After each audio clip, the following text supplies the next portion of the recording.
La contre-offensive ukrainienne se poursuit avec des poussées importantes dans la région de Kharkiv, mais aussi dans le sud, proche de Kherson, ville contrôlée par Moscou.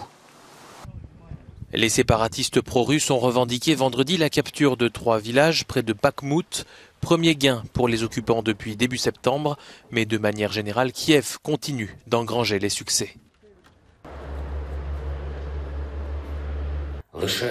Rien que cette semaine, nos soldats ont libéré 776 km² de territoire dans l'est de notre pays et 29 localités, dont 6 dans la région de Lugansk, a annoncé vendredi soir le président ukrainien Volodymyr Zelensky.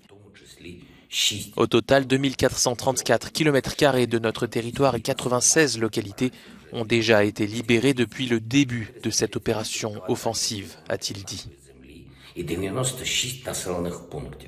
Ce jeudi, le président ukrainien a évoqué la nécessité de frappes préventives contre la Russie. La présidence ukrainienne a rapidement fait machine arrière en affirmant que Volodymyr Zelensky avait plutôt évoqué des sanctions préventives.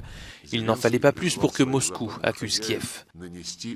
Volodymyr Zelensky a appelé ses maîtres occidentaux à lancer une frappe nucléaire préventive sur la Russie, a déclaré le chef de la diplomatie russe. Par conséquent, cet homme a prouvé que son régime était une menace, ce qui justifie l'opération militaire spéciale lancée afin de neutraliser ce régime, a dit Sergueï Lavrov.